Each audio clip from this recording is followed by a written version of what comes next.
Assalamualaikum semuanya. Apa kabar kalian? Semoga dalam keadaan sehat dan dilancarkan rezekinya oleh Allah. Amin ya robbal alamin. Dikisahkan pada suatu hari, raja memutuskan untuk mengadakan pengadilan terbuka di istana. Semua orang di kota diundang untuk menyaksikan jalannya persidangan. Kali ini kasusnya adalah tentang dua orang petani yang memperebutkan seekor ayam. Kedua petani itu saling berdebat dengan sengit. "Ini ayam saya sudah memeliharanya sejak kecil," kata petani pertama. "Tidak mungkin, ini ayam saya. Dia hilang dari kandang saya seminggu yang lalu," sanggah petani kedua. Raja yang memimpin pengadilan mulai bingung karena kedua petani memiliki alasan yang sama kuat. Raja pun memanggil Abu Nawas untuk memberikan solusi seperti biasanya. Abu Nawas datang dengan senyum lebar. "Baginda, izinkan saya menyelesaikan masalah ini dengan cara yang adil dan bijaksana." Raja setuju. "Baiklah Abu Nawas, apa rencanamu?" Abu Nawas mendekati ayam tersebut lalu berkata, "Ayam ini pasti tahu siapa pemilik aslinya. Karena itu, biarkan ayam ini menjadi saksi di pengadilan." Semua orang yang hadir langsung tertawa mendengar ide konyol tersebut. Namun, Abu Nawas tetap serius. "Baginda, saya membutuhkan waktu sebentar untuk berbicara dengan ayam ini. Izinkan saya membawanya keluar sebentar." Dengan izin raja, Abu Nawas membawa ayam tersebut keluar dari ruang sidang. Beberapa saat kemudian, ia kembali dengan ayam tersebut dan tersenyum puas. "Bagaimana hasilnya?" tanya raja penasaran. "Baginda, ayam ini sudah memberitahu saya siapa pemiliknya," kata Abu Nawas sambil mengangkat ayam tersebut. Semua orang terkejut. "Bagaimana caranya ayam bisa bicara?" tanya sang raja. "Baginda, ayam ini tidak berbicara dengan kata-kata, tapi dengan caranya sendiri," jawab Abu Nawas. "Saya menggoda ayam ini dengan segenggam jagung. Ayam ini langsung berlari mendekati petani pertama tanpa ragu-ragu. Itu berarti dia adalah pemilik aslinya, karena ayam ini mengenali pemiliknya yang biasanya memberi makan." Raja tersenyum puas mendengar penjelasan Abu Nawas. "Luar biasa Abu Nawas, kau memang cerdas." Petani kedua pun akhirnya mengakui kebohongannya dan meminta maaf. Pengadilan ditutup dengan tawa semua orang. Sementara Abu Nawas sekali lagi menjadi pahlawan dengan kecerdasannya. Pesan moral dari kisah ini adalah kebenaran akan selalu terungkap, bahkan dengan cara yang paling sederhana sekalipun. Kisah selanjutnya. Dikisahkan suatu hari Abu Nawas sedang bepergian ke kota untuk menghadiri undangan seorang sahabat. Di tengah perjalanan, ia tersesat di sebuah kampung yang tampak sepi. Jalanan gelap, hanya ada beberapa lampu minyak yang berkelip-kelip dari rumah-rumah penduduk. Abu Nawas mulai merasa ada yang aneh. Tiba-tiba, sekelompok orang bertubuh besar dengan wajah garang muncul dari balik pepohonan. Salah satu dari mereka yang tampak seperti pemimpin berteriak, "Berhenti! Siapa kau? Dan apa yang kau bawa?" Abu Nawas dengan tenang tanpa rasa takut tersenyum lebar. "Aku hanya seorang musafir biasa, Tuan. Tapi kebetulan aku membawa sesuatu yang sangat berharga." Mendengar kata sangat berharga, mata para begal langsung berbinar-binar. Pemimpin mereka mendekat sambil berkata, "Serahkan barang itu, atau kau tidak akan keluar dari kampung ini hidup-hidup." Abu Nawas dengan santai mengeluarkan sebuah kotak kecil dari tasnya. Kotak itu dihiasi kain berwarna emas, tampak seperti sesuatu yang mahal. "Inilah yang kalian cari," kata Abu Nawas sambil memperlihatkan kotak tersebut. "Namun barang ini sangat berbahaya jika kalian tidak tahu cara menggunakannya." Para begal bingung sekaligus penasaran. Salah satu dari mereka bertanya, "Apa itu? Mengapa berbahaya?" Abu Nawas berpura-pura serius. "Ini adalah pusaka yang hanya bisa dipegang oleh orang-orang yang berani. Jika kalian salah memegangnya, kalian akan terkena kutukan yang mengerikan." Para begal saling pandang. Pemimpinnya berkata, "Aku tidak percaya, buka kotaknya sekarang." Abu Nawas membuka kotak itu perlahan-lahan. Di dalamnya ternyata hanya ada sebuah bawang merah besar. Bawang ini adalah bawang sakti. kata Abu Nawas. Jika kalian menyentuhnya tanpa keberanian, kalian akan menangis tanpa henti selama 7 hari 7 malam. Para begal tertawa terbahak-bahak. Ini hanya bawang merah. Kau pikir kami takut pada bawang? Pemimpin begal merebut bawang itu dari tangan Abu Nawas. Begitu ia menyentuh bawang tersebut, Abu Nawas berteriak, kutukan dimulai. Tentu saja karena itu bawang merah, mata pemimpin begal langsung terasa pedih. Ia mulai menangis bukan karena takut, tapi karena efek bawang tersebut. Melihat pemimpin mereka menangis, para begal lainnya menjadi panik. Sambil menangis, pemimpin begal berteriak, "Apa yang kau lakukan padaku, musafir licik?" Abu Nawas tersenyum lebar dan berkata, "Aku sudah bilang, hanya orang yang benar-benar berani yang bisa menyentuhnya. Kau harus merenungkan keberanianmu selama 7 hari 7 malam." Saat para begal sibuk mengurus pemimpin mereka yang terus menangis, Abu Nawas dengan cepat mengambil langkah 1000 dan kabur dari kampung tersebut. Keesokan harinya, Abu Nawas sampai di kota dengan selamat dan menceritakan pengalamannya kepada sahabat-sahabatnya. Mereka semua tertawa terbahak-bahak mendengar cara cerdik Abu Nawas mengelabui para begal. Kisah selanjutnya. Suatu hari, Abu Nawas ditunjuk oleh raja untuk menjadi hakim sementara di istana, karena hakim kerajaan sedang sakit. Raja berkata, "Abu Nawas, aku ingin kau mengadili kasus perceraian ini. Tunjukkan kebijaksanaanmu." Abu Nawas meskipun tidak biasa menjadi hakim menerima tugas itu. Di depan Abu Nawas ada sepasang suami istri yang sedang berseteru. Sang suami ingin bercerai karena merasa istrinya terlalu galak. Sedangkan sang istri merasa suaminya terlalu pelit. Abu Nawas memulai sidang dengan penuh wibawa. "Baiklah, ceritakan masalah kalian satu persatu," katanya. Sang suami langsung berkata dengan nada kesal, "Istriku ini seperti naga. Setiap hari aku dimarahi. Tidak peduli aku bekerja keras seharian." Sang istri tidak mau kalah. "Dia ini pelitnya luar biasa. Bahkan untuk makan, aku harus hitung-hitung dulu agar tidak dimarahi." Abu Nawas mendengarkan dengan penuh perhatian, lalu berkata, "Ini masalah besar. Aku harus berpikir." Sambil berpikir, Abu Nawas meminta waktu sejenak dan beranjak keluar ruangan. Tapi begitu ia kembali, ia mendapati pasangan itu sudah bertengkar hebat. Suaminya berkata, "Aku sudah tidak tahan, kau tidak pernah puas." Istrinya membalas, "Kalau kau tidak pelit, aku juga tidak akan marah-marah." Abu Nawas bingung bagaimana cara menyelesaikan pertikaian itu tanpa memperlukan dirinya sendiri. Akhirnya ia memutuskan untuk melakukan sesuatu yang tidak biasa. Abu Nawas berdiri dengan tegas. "Baiklah, karena kalian berdua tidak bisa akur, aku akan memberi kalian hukuman." Pasangan itu terkejut. "Hukuman? Apa maksud Anda, Tuan Hakim?"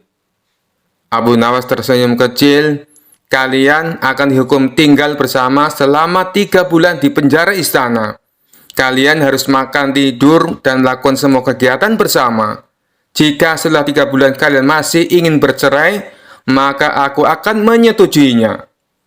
Pasangan itu saling menatap. Sang suami tampak takut dan berkata, "3 bulan bersama dia di penjara, aku bisa mati muda."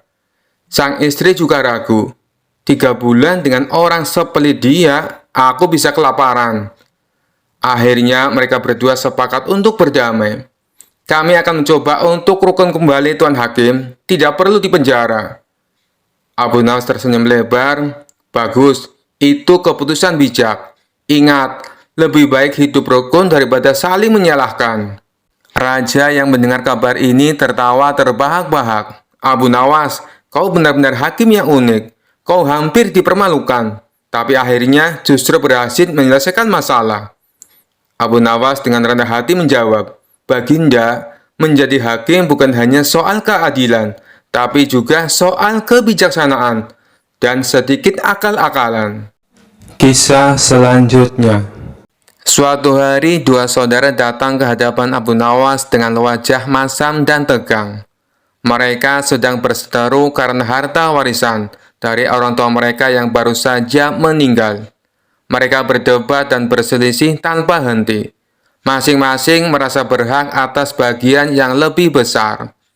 "Abu Nawas, tolonglah kami. Kami tidak bisa menemukan cara membagi harta warisan ini dengan adil, kata salah satu dari mereka.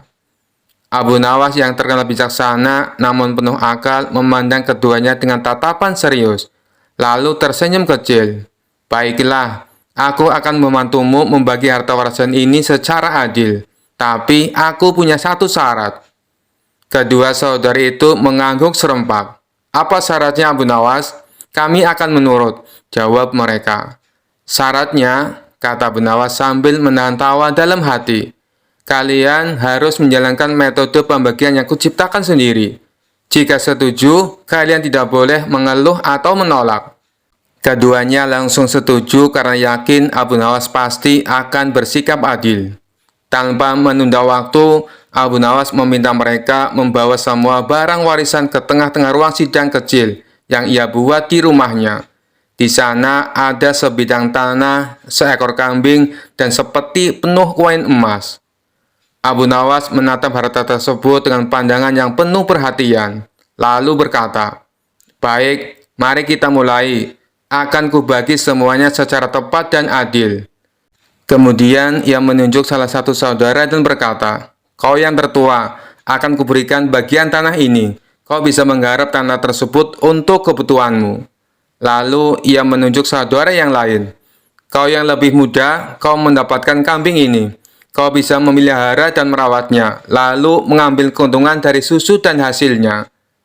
Namun kedua saudara itu tidak puas. Si sulung memprotes, "Abu Nawas, tanah ini kering.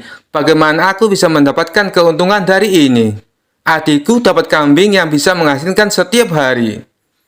Dan si bungsu tak kalah kesalnya, "Bagaimana bisa aku hanya mendapatkan seekor kambing? Tanah itu lebih berharga dari kambing ini."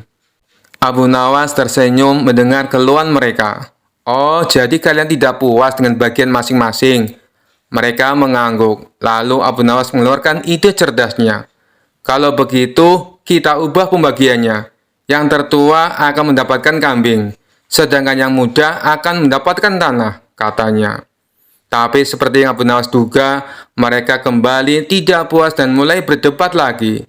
Si sulung merasa kambing tak cukup bernilai, dan si bungsu merasa tanahnya terlalu kering. Mereka mulai saling menyalahkan dan hampir bertengkar. Abu Nawas lalu berkata dengan suara lantang, "Sudah cukup. Karena kalian tidak bisa menerima pembagian apapun dengan ikhlas, aku akan memberikan solusi terakhir. Akan kubagi semua harta ini dengan adil. Aku akan mengambil semuanya." Kedua saudara itu terkejut. "Apa maksudmu, Abu Nawas?" tanya mereka bingung. "Begini," kata Abu Nawas, "daripada kalian terus berkelahi dan tak bisa menerima bagian masing-masing, lebih baik aku saja yang menyimpan harta ini. Setidaknya aku tidak perlu mendengar keributan dan pertengkaran kalian." Mendengar itu, keduanya terdiam. Mereka sadar bahwa sikap serakah mereka hanya memperkeruh keadaan. Tanpa harta tersebut, mereka justru tidak mendapatkan apa-apa. Keduanya saling pandang, lalu berkata, "Baiklah Abu Nawas, kami telah salah. Kami akan menerima pembagianmu tanpa protes lagi." Abu Nawas tersenyum. "Nah, itu baru sikap yang benar. Kalau begitu, aku akan membagi sesuai yang pertama. Si sulung dapat tanah, dan si bungsu dapat kambing. Dan seperti emas ini, kalian berdua akan membaginya setengah-setengah." Keduanya tersenyum dan mengangguk lega. Mereka pun mengucapkan terima kasih kepada Abu Nawas atas pelajaran berharga yang ia berikan. Dan sejak hari itu, kedua saudara itu hidup damai dan tak pernah lagi berselisih soal harta. Kisah selanjutnya. Di sebuah acara di Istana Raja Harun al-Rasyid hadir seorang tamu istimewa, yaitu Habib Ba'alawi, seorang ulama dari Yaman yang terkenal membanggakan nasabnya, yang katanya tersambung langsung ke Nabi Muhammad SAW. Habib ini tidak hanya berbicara tentang ilmu agama, tetapi juga sering menyisipkan cerita tentang garis keturunannya. "Aku adalah keturunan Rasulullah, maka sudah sepantasnya aku dihormati lebih dari siapapun di sini," katanya dengan suara lantang, membuat beberapa tamu istana merasa risih. Raja Harun yang tahu Abu Nawas pasti bisa menghibur suasana memanggilnya. Abu Nawas, kemarilah. Aku ingin kau berbincang dengan Habib Ba'alawi. Tapi hati-hati, dia sangat membanggakan garis keturunannya. Abu Nawas dengan senyum tipisnya segera menghampiri Habib Ba'alawi. Tuan Habib, sungguh mulia nasab Anda yang tersambung langsung ke Nabi. Saya ini hanya rakyat biasa. Tapi bolehkah saya bertanya? Silakan Abu Nawas, jawab Habib dengan nada tinggi, merasa posisinya lebih tinggi. Abu Nawas memulai dengan nada polos. Tuan Habib, karena nasab Anda sangat mulia, saya penasaran. Apakah kemuliaan itu otomatis membuat Anda bebas dari dosa? Habib Ba'alawi menjawab dengan yakin, tentu saja tidak. Tapi keturunan Nabi memiliki tanggung jawab besar untuk menjaga martabat dan kehormatan. Luar biasa, kata Abu Nawas sambil mengangguk-angguk. Berarti jika Anda melakukan kesalahan, kesalahan itu tidak bisa disalahkan pada Nabi kan? Tentu saja tidak, jawab tegas sang Habib. Kalau begitu Tuan Habib, lanjut Abu Nawas dengan senyum lecek. Mengapa Anda terus-menerus membanggakan nasab Anda? Bukankah yang penting itu amal perbuatan, bukan asal keturunan? Para tamu istana langsung menahan tawa. Sang Habib mulai gugup, tetapi mencoba mempertahankan wibawanya. Habib Ba'alawi menjawab dengan nada tinggi. Nasabku adalah kehormatan yang harus dijaga.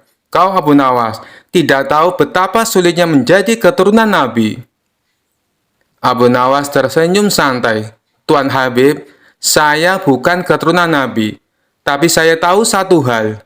Di akhirat nanti, Tuhan tidak akan bertanya siapa nenek moyang kita, tetapi apa yang sudah kita lakukan di dunia ini.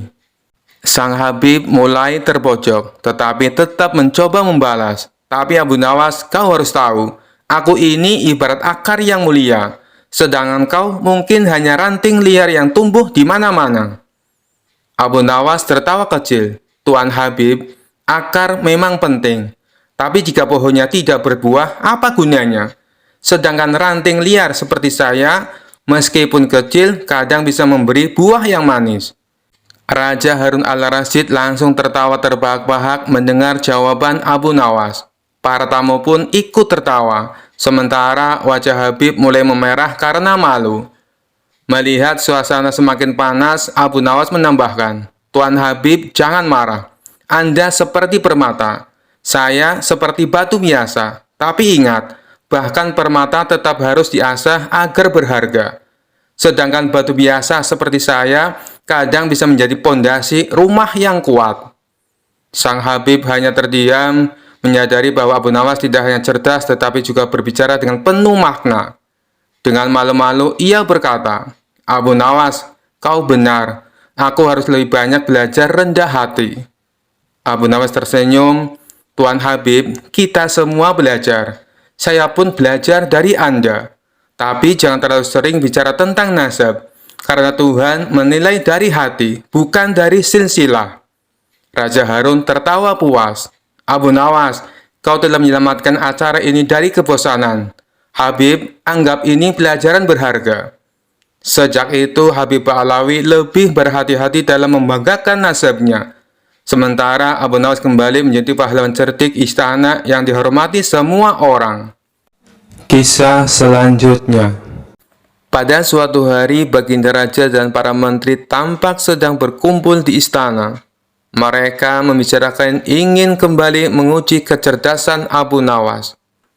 Paduka yang mulia, untuk menghadapi Abu Nawas, sebaiknya kita minta bantuan seorang ulama yang ilmunya lebih tinggi dan cerdas, saran salah satu menteri. Dulu saya pernah melakukannya, tapi ternyata tebakan dari sang ulama dengan mudah dijawab oleh Abu Nawas, balas Baginda Raja. Begini Paduka, saya punya kenalan ulama dari negeri seberang. Beliau lebih cerdas dan berilmu tinggi. Saya kira dia bisa mengalahkan Abu Nawas, timpal sang menteri. Baiklah, hadapkan segera ulama itu ke istana, perintah Baginda Raja. Esok harinya, sang menteri mengajak ulama tersebut datang ke istana menghadap Baginda Raja. "Wahai Tuan Syekh, saya membutuhkan bantuan Anda. Apakah Anda bisa membantuku?" kata Baginda Raja. "Siap Paduka yang mulia. Kiranya bantuan apakah yang bisa hamba berikan?" tanya sang ulama. "Adakah kamu punya pertanyaan sulit yang jawabannya tidak mudah ditebak?" kata Baginda Raja. "Oh, itu saya punya. Tebakan yang sampai saat ini belum ada yang bisa menjawabnya. Maukah Padukaku beritahu?" balas sang ulama. "Ya, beritahu saya. Apa tebakannya?" sahut Baginda Raja. "Apa yang lebih jahat dari setan?" kata sang ulama. "Bukankah setan adalah makhluk yang paling jahat? Tapi kenapa kau bilang ada yang lebih jahat?" tanya Baginda Raja heran. "Katanya Paduka butuh tebakan. Jawab saja Paduka. Kalau bisa berarti Paduka seorang yang pandai," ujar sang ulama. "Pertanyaan ini belum pernah aku dengar sebelumnya, dan pasti Abu Nawas tak akan bisa menjawabnya," pikir Baginda Raja. "Bisakah kau beritahu aku apa jawabannya?" pinta Baginda Raja kepada sang ulama. "Maaf Paduka yang mulia, tapi saya tidak akan memberitahu kepada siapapun," balas sang ulama. "Baiklah, pertanyaanmu memang aneh dan sulit dijawab," ucap Baginda Raja. "Masih ada satu pertanyaan lagi," sahut sang ulama. "Apa itu?" tanya Baginda Raja. "Perkara apa yang orang miskin punya dan dibutuhkan oleh orang kaya?" kata sang ulama memberitahu. Sejenak Baginda Raja terdiam. Namun setelah sekian lama berpikir, ia tak kunjung menemukan jawaban. Kalau pertanyaan dibalik, tentu akan mudah dijawab.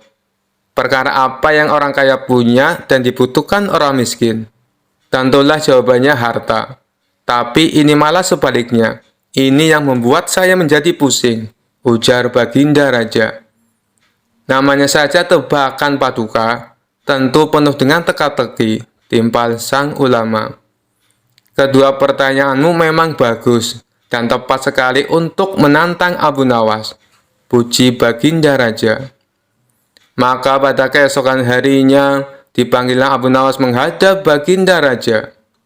Ketika Abu Nawas tiba di istana, Baginda Raja berkata, "Abu Nawas, aku punya pertanyaan untukmu.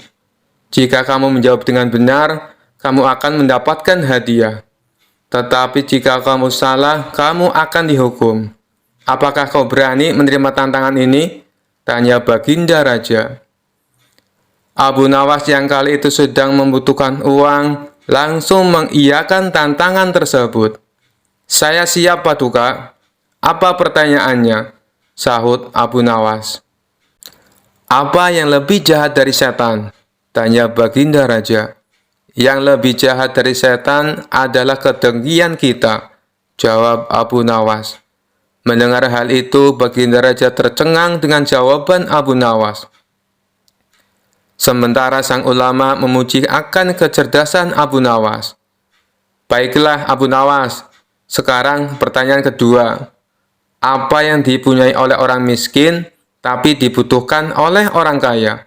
tanya Baginda Raja. Jawabannya adalah harapan. Karena orang miskin punya harapan, sedangkan orang kaya butuh lebih banyak lagi, jawab Abu Nawas. Untuk kedua kalinya, Baginda Raja dibuat tercengang oleh kecerdasan Abu Nawas. Ia tak menyangka pertanyaan yang dianggapnya sulit dengan mudah dijawab oleh Abu Nawas. Begitu pula dengan sang ulama. Ia kembali memuji atas kecerdasan Abu Nawas. Sesuai dengan janji yang diucapkan Baginda Raja, kemudian memberi Abu Nawas hadiah. Kisah selanjutnya. Dikisahkan Abu Nawas mempunyai seekor burung nuri yang cantik. Tiap pagi dan sore Abu Nawas rajin memandikan burungnya. Pada suatu ketika, Baginda Raja Harun al-Rasyid bertandang ke rumah Abu Nawas. Kedatangan Paduka Raja yang tiba-tiba itu membuat Abu Nawas kaget.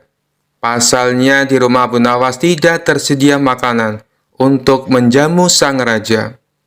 Tidak usah repot-repot Abu Nawas, saya hanya mampir sebentar. Bagaimana kabarmu? Lama sekali kamu tidak ke istana, ucap sang raja.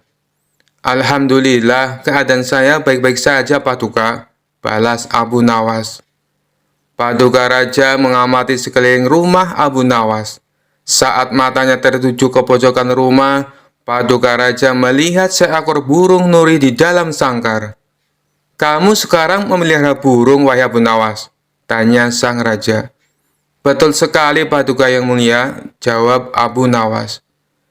Sang raja kembali berkata, "Burung kamu bagus, bulunya juga indah. Saya suka sekali melihatnya. Kalau kamu berniat menjualnya, jangan dia tawarkan kepada orang lain. Tawarkan saja kepadaku. Berapapun harganya, pasti aku akan membayarnya." Abu Nawas tidak menjawab, ia hanya menganggukkan kepalanya. Tapi dalam hati Abu Nawas berkata, "Mana mungkin aku menjual burung yang tidak berharga ini kepada Baginda Raja." Keesokan paginya, Abu Nawas datang ke istana. Dia datang dengan membawa burung nuri yang diinginkan Baginda Raja. Abu Nawas tidak ingin menjualnya. Dia ingin memberikan cuma-cuma kepada Baginda Raja. Tapi di pintu gerbang istana, dua orang pengawal menahannya. Mereka berdua adalah kepercayaan menteri istana yang dengki kepada Abu Nawas. "Ada keperluan apa kamu datang kemari?" tanya pengawal. Abu Nawas menjawab, "Tempo hari Paduka Raja datang ke rumah saya dan menyukai burung saya. Oleh sebab itu, saya ingin memberikan burung ini kepada Paduka Raja." Salah seorang pengawal berkata, "Tinggalkan saja burung jelek itu di sini. Biar aku yang menyerahkan kepada Paduka Raja." Abu Nawas pun menurut. Dalam situasi seperti ini, ia tidak mungkin melawan. Tapi suatu saat mereka pasti akan mendapatkan balasannya. Kedua pengawal itu lalu menukar burung Abu Nawas dengan burung gereja. Setelah itu diserahkan kepada Paduka Raja. "Paduka yang mulia, ini ada titipan burung dari Abu Nawas," ucap pengawal. "Kurang ajar Abu Nawas," kata sang raja dengan nada penuh emosi. Sang raja merasa terhina dengan perbuatan Abu Nawas. Burung nuri yang diharapkannya, tapi burung gereja yang dikirimkan. Sang menteri yang dengki dengan Abu Nawas tersenyum puas melihat kinerja anak buahnya.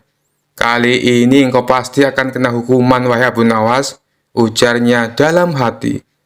Tanpa menunggu waktu, saat itu juga Baginda Raja mendatangi Abu Nawas. "Hei Abu Nawas, kalau kau keberatan menjual burung nuri kepadaku, aku tidak apa-apa. Tapi jangan kau kirim burung gereja ke istana. Itu suatu penghinaan buatku," kejam Baginda Raja dengan mata memerah menahan amarah. Abu Nawas kaget mendengar perkataan Paduka Raja. Padahal yang ia kirimkan adalah burung nuri sesuai dengan keinginan Baginda Raja. Tapi Abu Nawas tidak mempunyai saksi untuk membuktikannya. Sedangkan kedua pengawal yang menghadangnya di istana adalah orang kepercayaan menteri yang dengki kepada dirinya. Tapi Abu Nawas tidak kehilangan akal. "Begini Paduka yang mulia," tutur Abu Nawas mencoba meredakan amarah Baginda. "Di istana Paduka telah kemasukan dua orang penyihir." Baginda Raja bertanya heran, "Penyihir? Yang mana wahai Abu Nawas? Siapa mereka?" Abu Nawas pun menjawab, "Dua orang penjaga pintu istana, itulah penyihirnya. Mereka telah menyihir burung nuri menjadi burung gereja. Kalau Paduka tidak percaya, tunggulah besok di istana. Paduka akan menyaksikan sendiri betapa hebatnya sihir mereka." "Saya masih punya burung satu lagi untuk Paduka," sang raja bertanya. "Burung apa itu?" "Burung pipit Paduka yang mulia," balas Abu Nawas. "Burung pipit? Kamu sendiri kan tahu, saya tidak suka dengan burung pipit," bentak sang raja. "Sabar dulu Paduka yang mulia. Besok pagi saya akan ke istana membawa burung pipit. Nanti bisa disihir menjadi burung nuri oleh kedua pengawal yang menjaga pintu istana." Pagi-pagi sekali Abu Nawas sudah tiba di istana. Dia membawa burung pipit. Di depan gerbang, laki-laki Abu Nawas dicegat oleh kedua pengawal. "Ada perlu apa lagi kau ke sini?" hardik si pengawal. "Sudah kubilang, Paduka Raja sedang tidak menerima tamu." Abu Nawas pun menjawab, "Maaf, kemarin aku keliru. Aku sebenarnya ingin memberikan burung pipit ini kepada Paduka, tapi aku keliru mengambilnya. Paduka pasti marah-marah mendapat kiriman burung nuri tersebut." Semua orang tahu Baginda Raja sangat benci dengan burung nuri. Baginda pernah tersesat di hutan gara-gara burung nuri sialan itu. "Maafkan aku telah membuat Baginda Raja marah." "Taruh saja di situ, biar nanti aku yang menyerahkan kepada Paduka," perintah pengawal istana. Terpengaruh bujukan Abu Nawas, kedua kaki tangan sang menteri itu pun menukar burung pipit dengan burung nuri. Setelah itu mereka menyerahkannya kepada Baginda Raja. Keduanya bersukaria karena sebentar lagi Abu Nawas pasti akan mendapatkan hukuman yang berat dari sang raja. "Paduka yang mulia, ini ada kiriman burung nuri dari Abu Nawas," ucap salah satu pengawal. Sang raja terperangah kaget. Ternyata benar apa yang dikatakan Abu Nawas. Kedua pengawal ini bisa menyihir alias menggelapkan barang yang bukan haknya. "Ini burung nurinya. Lalu kemana burung pipitnya?" sindir Baginda Raja, yang langsung membuat wajah kedua pengawal itu pucat pasi. Belum sempat kedua pengawal itu menjawab, sang raja langsung menghukum kedua orang tersebut dan dipecat dari pengawal istana. Kisah selanjutnya. Kala itu sejumlah penduduk Baghdad berkumpul di depan istana Khalifah Harun al-Rasyid. Sebagian berteriak dan meminta agar Abu Nawas ditangkap. Para penduduk protes karena baliho raksasa milik Abu Nawas yang dipasang di depan rumahnya berbunyi, "Dijual cepat matahari Baghdad. Siapa cepat dapat bonus anak unta." Penduduk lainnya merasa panik dan kasak-kusuk di depan istana. Mereka takut sekaligus bingung. Jika matahari Baghdad dijual, bagaimana mereka bisa hidup? "Abu Nawas, kamu serius mau menjual matahari?" tanya Khalifah Harun al-Rasyid sambil mengamati massa yang membeludak di depan istananya. "Benar, Baginda, supaya kita bisa ikut cara mereka menggunakan otak," jawab Abu Nawas. "Maksudnya?" Khalifah kembali bertanya. "Begini, Baginda, apakah Baginda senang infrastruktur di Baghdad terbangun hebat di zaman Baginda? Baginda bangga bisa menjadi tauladan buat rakyat, bahwa selama menjabat jadi khalifah, Baginda tidak korupsi. Baginda senang tidak mempertontonkan keserakahan dengan menguasai ratusan ribu hektar padang pasir, padahal Baginda bisa melakukannya dengan kekuasaan yang sekarang Baginda genggam," beber Abu Nawas. Khalifah Harun al-Rasyid yang bingung lantas meminta Abu Nawas untuk menjelaskan maksud dari ucapannya itu. "Abu Nawas, coba langsung saja ke inti masalah. Jika Baginda turun dan tanya massa yang sekarang berdemonstrasi itu, ketahuilah bahwa mereka akan menjawab, 'Buat apa bangun infrastruktur? Infrastruktur tidak bisa dimakan.'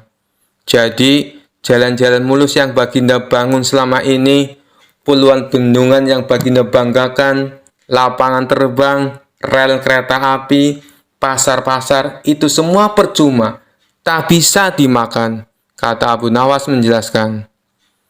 Khalifah Harun al-Rasyid terdiam. Baginda bangga tidak korupsi.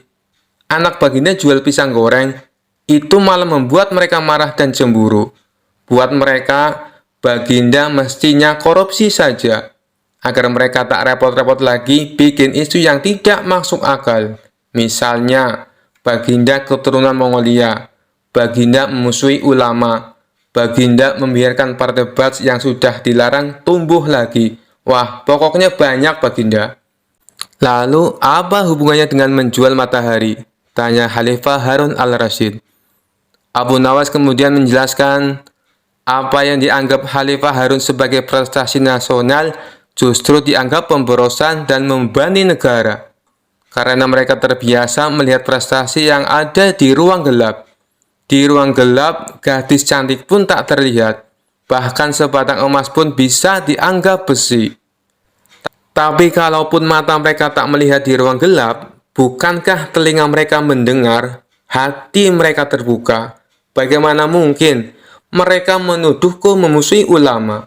Padahal wakilku sekarang adalah ulama besar. Jikapun mereka tak suka aku, bukankah kepada mereka sekarang aku sodorkan ulama yang dulu mereka klaim mereka bela? Mengapa sekarang mereka tinggalkan? Abu Nawas kemudian berkata, "Baginda, itulah enaknya melihat dunia di ruang gelap sambil terbalik. Kita bisa menikmati apa yang mereka nikmati selama ini. Baginda tidak capek berpikir rasional?" Khalifah Harun ar-Rasyid kembali terdiam. Abu Nawas lanjut menjelaskan, "Percayalah Baginda, hanya dengan melihat segala sesuatu di kegelapan, Baginda akan paham mengapa selama ini mereka melihat infrastruktur megah, pemerataan pembangunan daerah tertinggal, semuanya sama sekali tidak berguna, karena tak bisa dimakan. Mohon jangan katakan, infrastruktur memang tak bisa dimakan, tapi dengan infrastruktur kita semakin mudah cari makan. Itu cara berpikir rasional dan normal, Paduka." Masa di depan istana semakin membludak. Khalifah Harun al-Rasyid masih diam. Ia lantas memberi isyarat membenarkan ucapan Abu Nawas. "Jadi, boleh saya menjual matahari, Baginda?" Kisah ini menunjukkan Abu Nawas sebagai pribadi yang cerdas dan peduli. Mimpi tak akan nyata karena keajaiban. Butuh keringat, kebulatan tekad, dan kerja keras untuk mewujudkannya. Kisah selanjutnya. Cerita Abu Nawas kali ini berawal dari adanya pencuri di kota Baghdad. Si pencuri itu sebenarnya sering tertangkap oleh warga, namun tidak pernah jera dengan perbuatannya. Suatu hari ia mencuri di rumah salah seorang saudagar kaya raya. Ketika sedang menjarah barang-barang berharga, dia kepergok oleh si pemilik rumah.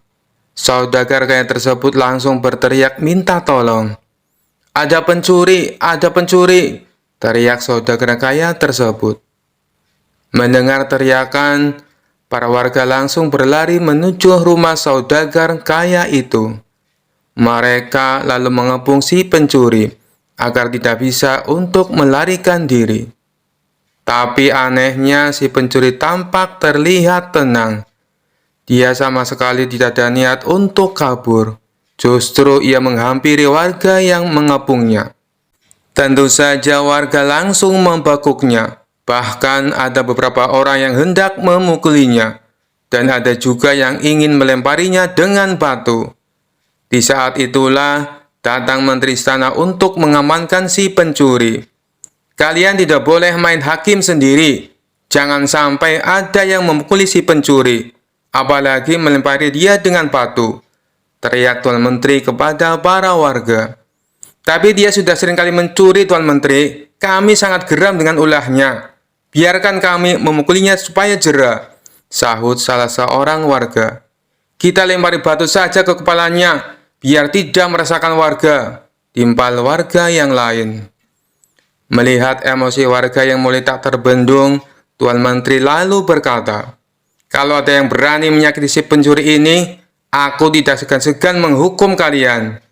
Kalian boleh memukul atau melempar batu ke pencuri ini, tapi ada syaratnya." "Apa itu syaratnya? Kami sudah tidak sabar ingin menghukumnya." Para warga penasaran. "Syaratnya adalah siapa yang tidak pernah memiliki kesalahan boleh memukul atau melempari batu ke pencuri ini," jelas Tuan Menteri menjelaskan dengan persyaratan tersebut.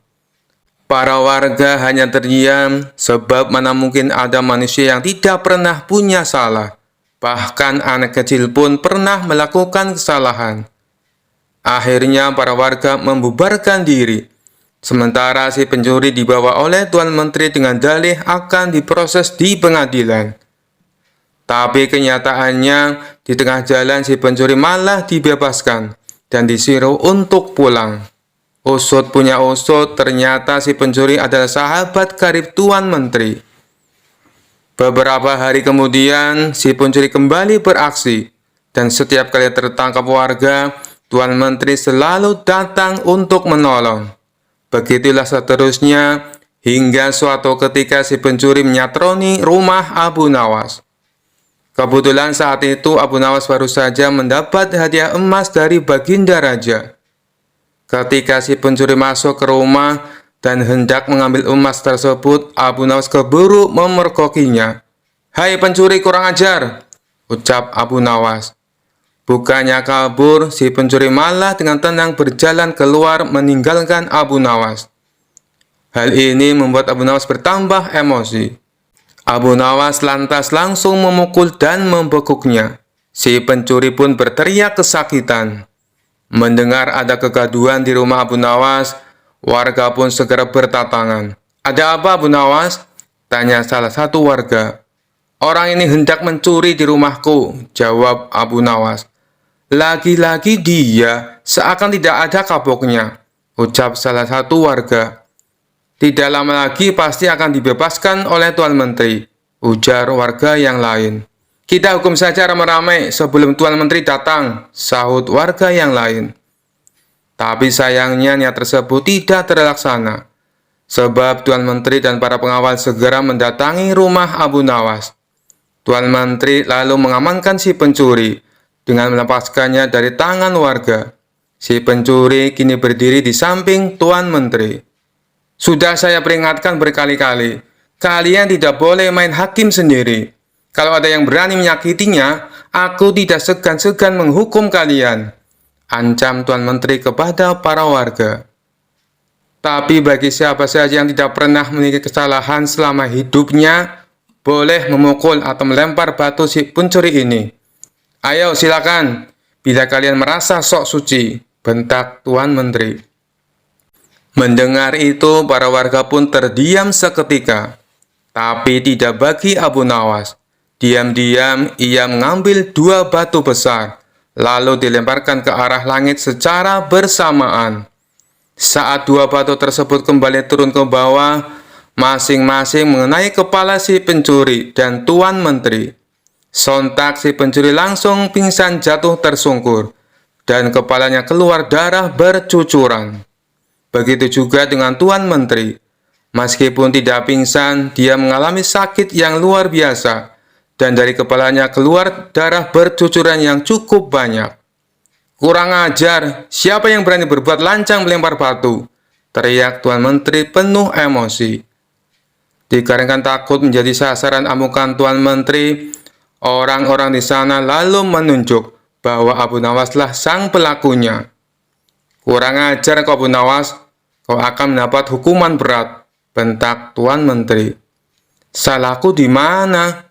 Kenapa tiba-tiba aku dihukum?" tanya Abu Nawas pura-pura. "Kamu telah berani melempari kepalaku dengan batu," jawab Tuan Menteri. "Oh, itu. Bukankah tadi Tuan Menteri mengatakan sendiri, siapa saja yang tidak pernah bersalah selama hidupnya boleh melempari si pencuri dengan batu," balas Abu Nawas. "Jadi kau merasa kalau kamu tidak pernah berbuat salah? Jangan sok suci kamu Abu Nawas," hardik Tuan Menteri. "Justru itu, karena aku orang yang pernah berbuat salah, makanya aku minta bantuan malaikat langit. Aku berikan dia 2 batu dengan cara melemparnya ke atas. Ketika malaikat langit mengembalikan batu itu ke bawah, ternyata yang kena bukan hanya pencuri, tapi Tuan Menteri juga ikut kena. Mungkin malaikat langit lebih tahu bila selama ini Tuan Menteri bersekongkol dengan si pencuri," kata Abu Nawas. Mendengar itu, Tuan Menteri tidak bisa berkata apa-apa, tapi memendam amarah kepada Abu Nawas. Tuan Menteri ingin menghukumnya saat itu juga, karena perkataan yang diucapkan Abu Nawas hanya dibuat-buat. Belum sempat Tuan Menteri perintahkan pengawal untuk menangkap, tiba-tiba Abu Nawas berkata lagi, "Kalau besok-besok dia sampai kedapatan mencuri lagi, dan Tuan Menteri menolong dengan alasan akan mengamankannya, maka batu ini bukan hanya akan aku berikan kepada malaikat langit, tapi akan aku berikan juga kepada baginda raja, ancam Abu Nawas. Mendengar perkataan tersebut, nyali Tuan Menteri mendadak ciut. Tuan Menteri yang tadinya bersikap garang mendadak berubah menjadi santun, sebab tahu betul betapa dekatnya Abu Nawas dengan baginda raja. Maafkan aku, Tuan Abu Nawas. Aku pastikan kali ini si pencuri akan mendapat hukuman, kata Tuan Menteri. Sejak saat itulah, akhirnya si pencuri menjadi jera dan tidak mengulangi perbuatannya, karena Tuan Menteri sudah tidak berani melindunginya. Kisah selanjutnya. Dikisahkan Abu Nawas mempunyai tetangga seorang tuan tanah yang kaya raya. Hampir seluruh penduduk desa bekerja di perkebunannya. Namun tuan tanah tersebut mempunyai sifat pelit dan bahil. Tak hanya itu, selain berprofesi sebagai tuan tanah, ia juga menjadi rentenir. Hal inilah yang membuat Abu Nawas resah. Selaku ulama sufi, ia ingin membuat tetangganya itu bertobat atas perbuatannya. Setelah merenung agak lama, akhirnya Abu Nawas menemukan ide yang cemerlang. Pada esok harinya, Abu Nawas menemui kawan-kawannya yang lagi tongkrongan di warung. Tadi malam, aku mimpi dapat wangsit yang tidak bisa aku tolak, ucap Abu Nawas membuka percakapan. Salah satu kawan Abu Nawas bertanya, "Apa isi wangsit dalam mimpimu?" Abu Nawas menjawab, "Aku mendapatkan wangsit apapun yang dititipkan padaku, maka akan beranak." "Maksudnya bagaimana wahai Abu Nawas?" tanya mereka bingung. "Kalau kalian menitipkan padaku satu ayam, maka dalam beberapa hari ayamnya akan beranak. Dan ayam kalian akan menjadi bertambah. Begitu pula bila kalian menitipkan uang atau aku meminjam uang, maka beberapa hari kemudian uang kalian akan beranak. Dan tentunya uang kalian akan bertambah," jelas Abu Nawas. Sebagian kawannya ada yang percaya, ada juga yang tidak percaya. Jangan-jangan ini cuma akal bulus Abu Nawas untuk meminjam uang. "Nanti sore aku akan meminjami 1 ekor kambing kepadamu," ucap salah satu dari mereka. Yang lain menimpali, "Aku akan meminjami uang 2 dinar. Silakan, silakan," dengan senang hati balas Abu Nawas.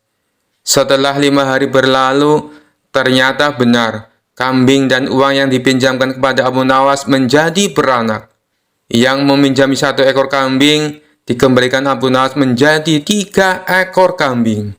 Yang meminjami uang 2 dinar, dikembalikan oleh Abu Nawas menjadi 5 dinar. Berita tentang Abu Nawas tersebut tersebar ke seluruh penduduk desa dan sampai ke telinga tuan tanah pelit yang menjadi rentenir. Dengan ditemani beberapa pengawalnya, tuan tanah itu mendatangi rumah Abu Nawas. "Wahai saudaraku Abu Nawas, adakah keperluan yang kau inginkan? Katakan saja, nanti aku bisa meminjamimu," ucap tuan tanah merayu. "Maaf tuan, saat ini saya tak lagi membutuhkan apa-apa," balas Abu Nawas. "Baiklah, nanti kalau kamu perlu apa-apa, datang saja padaku. Jangan sungkan-sungkan," timpal si tuan tanah dengan senyum yang ramah.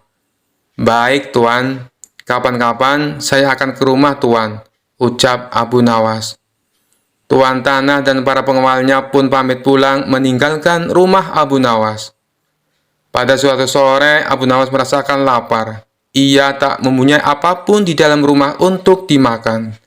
Kemudian, Abu Nawas mendatangi tuan rumah untuk meminjam 3 butir telur. Dengan senang hati, si tuan tanah menyambut dan meminjamkannya kepada Abu Nawas. 5 hari kemudian, Abu Nawas mengembalikan telur yang dipinjamnya.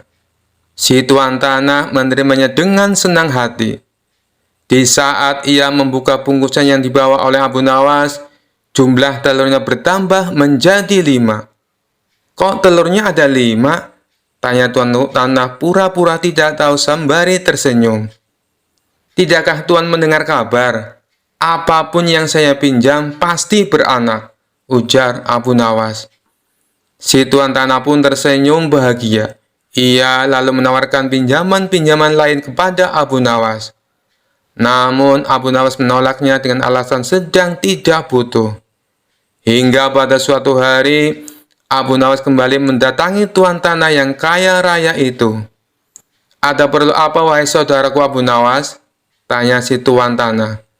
"Saya ingin meminjam uang 1.000 dinar, jawab Abu Nawas. Jumlah uang yang terbilang cukup banyak. Dengan uang segitu bisa untuk menggaji seluruh karyawan tuan tanah selama sebulan. Tuan tanah kaya raya itu segera membuka berangkas uangnya dan meminjamkan uang sejumlah 1.000 dinar kepada Abu Nawas. "Ini uangnya, wahai saudaraku. Silakan dibawa pulang," ucap tuan tanah sambil memberikan uangnya kepada Abu Nawas. Abu Nawas pun pulang dengan membawa uang 1.000 dinar. Sementara tuan tanah yang belit itu berhayal, "Tidak lama lagi uangku akan bertambah banyak," ucapnya dalam hati kegirangan. Hari berganti hari, si tuan tanah merasa tidak sabar menunggu kedatangan Abu Nawas.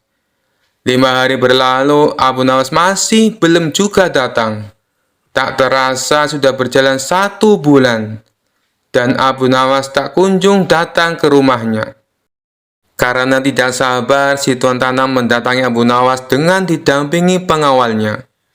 "Wahai Abu Nawas, sudah sebulan aku menantimu, tapi kamu malah tidak datang," kata si tuan tanah. "Oh iya tuan, maafkan saya. Sebenarnya saya akan ke rumah tuan, namun saya sangat sibuk.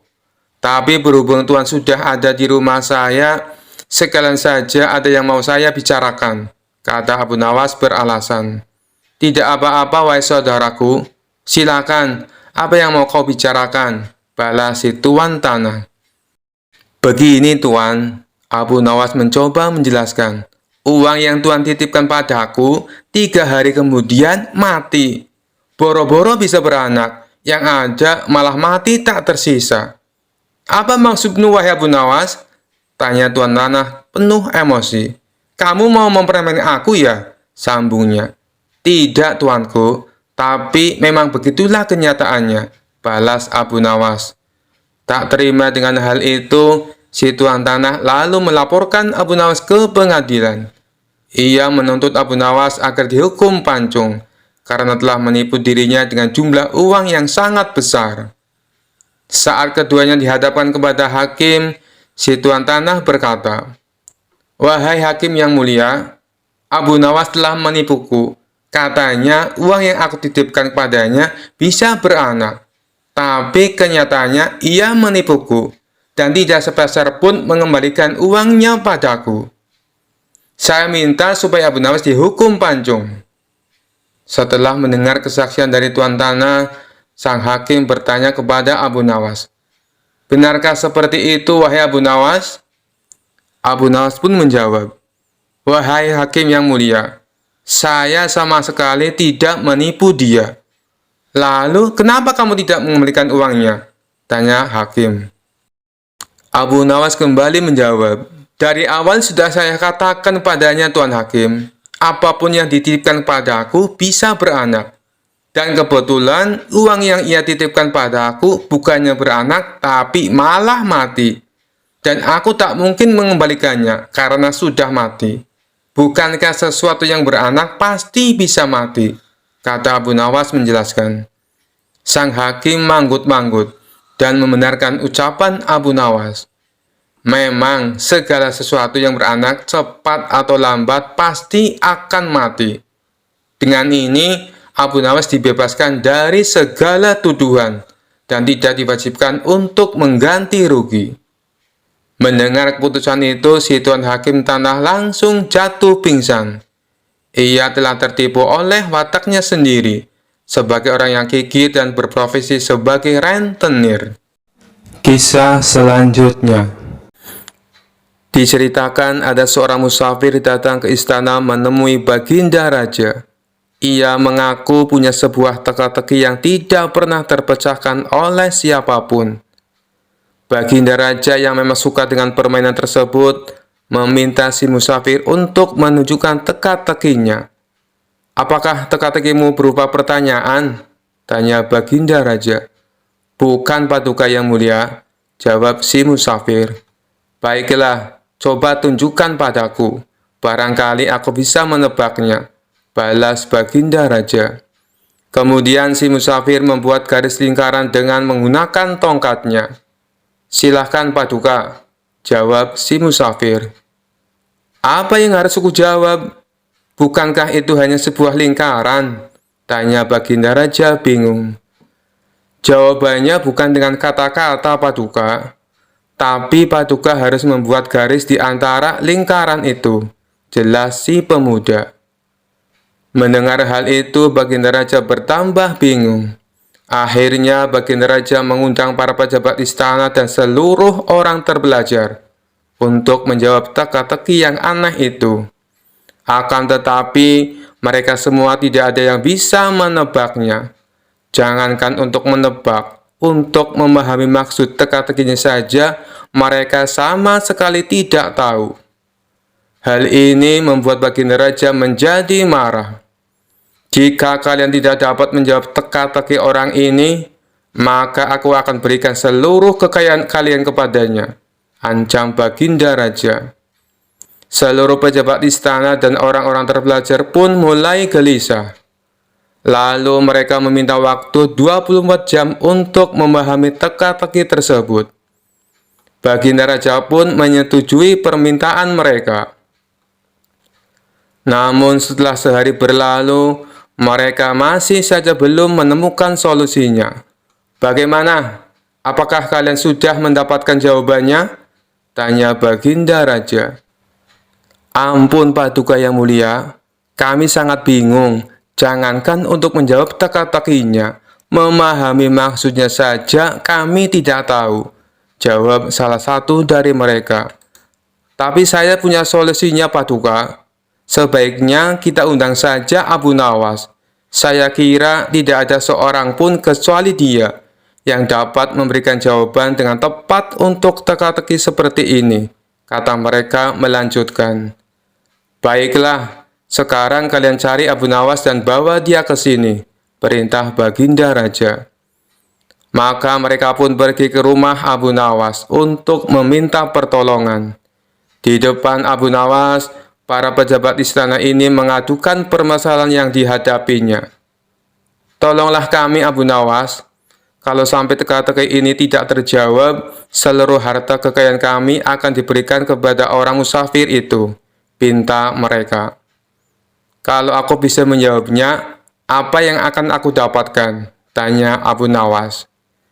"Kami akan memberikanmu keledai yang bagus. Nanti kami akan mengajakmu ke pasar hewan. Kamu boleh pilih keledai mana yang kamu sukai," jawab mereka. Mengetahui hadiah yang akan didapatkan, Abu Nawas seketika menjadi semangat. "Ayo, kita ke istana sekarang," ajak Abu Nawas. Mereka pun lalu berangkat bersama-sama. Sesampainya di sana, Abu Nawas langsung menghampiri si musafir.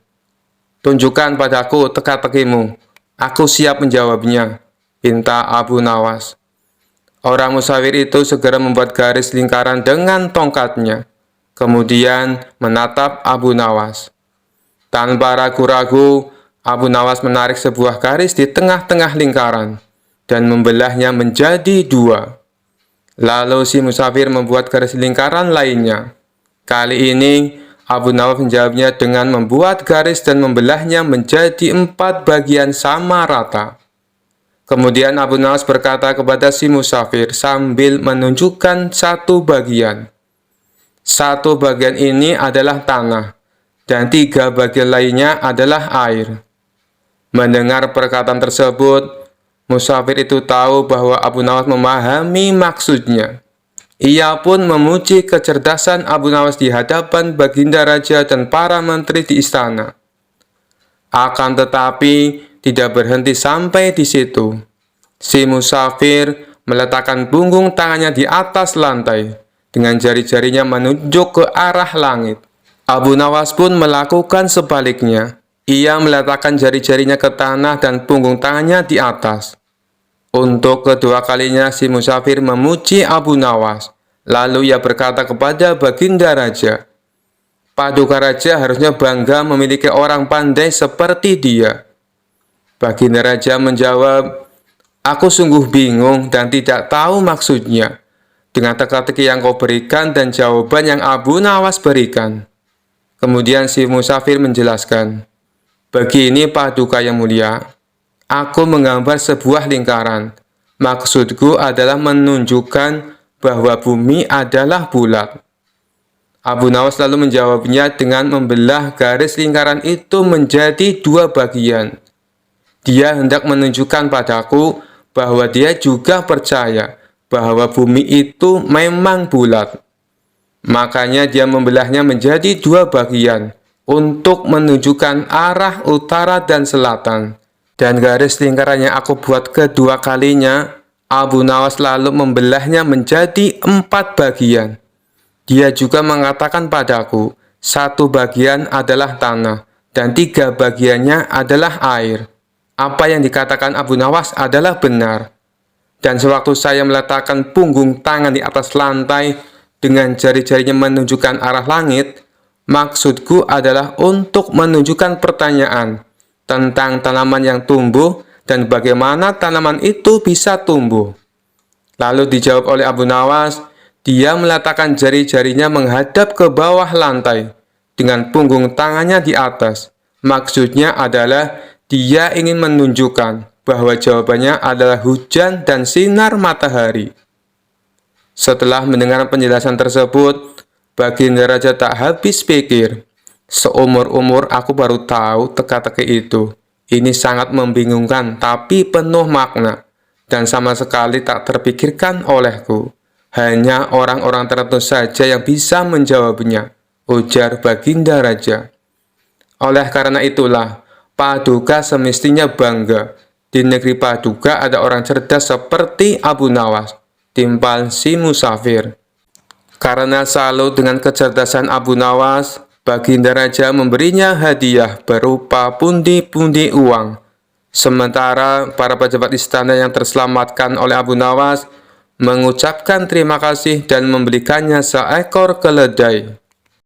Kisah selanjutnya. Dikisahkan di sebuah desa ada ulama yang dikenal sering mengelola kuburan keramat. Dia mengklaim bahwa kuburan tersebut memiliki berkah luar biasa, sehingga siapapun yang datang berziarah harus memberikan sedekah untuk mendapatkan berkah. Banyak orang percaya, sehingga ulama tersebut mendapatkan banyak uang dari sedekah para peziarah. Abu Nawas yang sering mendengar cerita ini merasa ada sesuatu yang tidak beres. Dia memutuskan untuk menyelidiki lebih jauh. Dengan pakaian lusuh dan wajah serius, Abu Nawas menyamar sebagai seorang peziarah miskin yang ingin mendapatkan berkah dari kuburan tersebut. Abu Nawas mendekati ulama itu dengan wajah memelas. "Pak Kiai, saya dengar kuburan ini penuh berkah. Apakah benar?" tanya Abu Nawas dengan nada penuh harap. Ulama itu tersenyum lebar. "Benar sekali anakku. Berdoa di sini bisa membawa rezeki, menyembuhkan penyakit, dan menghapus dosa. Tapi untuk mendapatkan keberkahan itu, kamu harus memberikan sedekah seikhlasnya." Abu Nawas mengangguk, "Tapi saya tidak punya uang, Pak Kiai. Apakah saya tetap bisa berdoa di sini?" Ulama itu mengerutkan dahi. Kalau begitu, doamu mungkin tidak sekuat mereka yang bersedekah. Tapi cobalah saja." Abu Nawas pura-pura bersedih. "Pak Kiai, bolehkah saya menginap di sini semalam? Saya ingin berdoa hingga mendapatkan petunjuk." Ulama itu berpikir sebentar lalu mengizinkan. "Baiklah, tapi jangan membuat masalah di sini." Malam itu Abu Nawas mulai menjalankan rencananya. Dia diam-diam menggali lubang di belakang kuburan dan memasukkan suara-suara aneh dari dalam lubang tersebut. Dia juga membuat bayangan menyeramkan dengan obor dan kain. Ketika pagi tiba, para peziarah mulai berdatangan. Tiba-tiba suara gemuruh terdengar dari kuburan keramat itu. "Berhenti memberikan uang, berikan hanya doa yang tulus." Para peziarah ketakutan. "Astagfirullah, kuburan ini benar-benar berbicara." Ulama itu panik. Tidak mungkin, kuburan tidak berbicara. Tapi suara itu terus terdengar, berhenti memanfaatkan nama kuburan untuk bisnis. Orang-orang mulai memandang ulama itu dengan curiga. Pak Kiai, apa maksud suara ini? Apakah Anda telah memanfaatkan kami selama ini?